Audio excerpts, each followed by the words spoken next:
बिल्कुल सही आशुतोष। एक ऐसा मुद्दा जो दिल्ली में इस समय सबसे सबसे अहम मसला है, सबसे ज़रूरी मसला है, और वो है महिलाओं की सुरक्षा का। एक ऐसा मुद्दा जिसको कि पिछले कुछ दिनों में कई घटनाओं ने एक बार फिर याद दिलाया कि दिल्ली महिलाओं की के लिए सबसे असुरक्षित शहर माना गया है।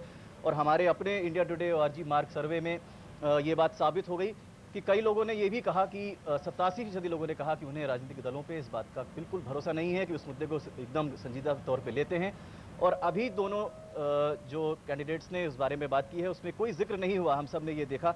और इसी वक्त में अपने एक्सपर्ट संजय कौल जो पीपल्स एक्शन को रिप्रेजेंट करते हैं उनको लाना चाहूँगा और उनसे पूछना चाहूँगा। संजय, आपने दोनों कैंडिडेट्स को सुना, आपने देखा कि दोनों ने अपनी अपनी बातें कही। शीला जी ने बहुत छोटे में, खुराना साहब ने थोड़े से लंबे में, लेकिन दोनों ने भी कोई ऐसी बात नहीं कही जो इस मुद्दे को, महिलाओं की सुरक्षा के मुद्दे को कहीं से पास से भी छूती हो।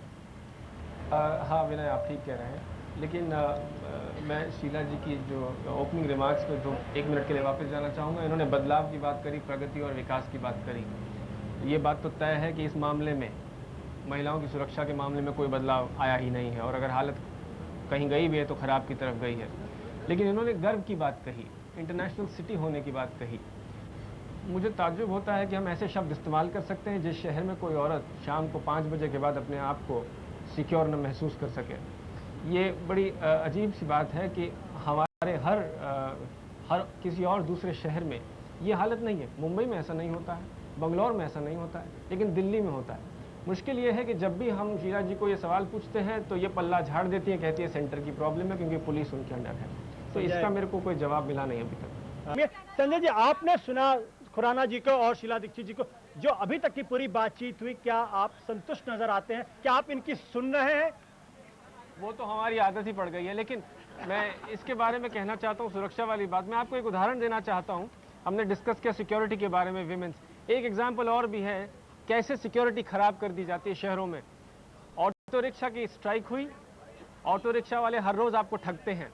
हमने सरकार की पूरी मदद की, हमने डिस्टेंस चार्ट बनवाए, हमने कहा सिटीजन्स को एम्पावर करिए। तब तक मीठी मीठी बातें चली, सब ठीक रहा।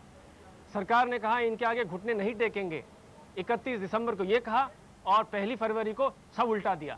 मैं बताता हूं क्या होता है। जब एक ऑटो रिक्शा वाला जानता है कि वो आपसे जबरन ज्यादा पैसे ले सकता है, और वो कहीं पे भी ले सकता है, और आप उसको 1 मिनट के लिए, और आप उसको ऑथराइज कर देते हैं, तो आप वो माहौल बनाते हैं जिसमें वैसी लड़कियां कभी सिक्योर नहीं होंगी। आप मुझे लगता है कि आप दोनों स्पीकर से बहुत संतुष्ट नजर नहीं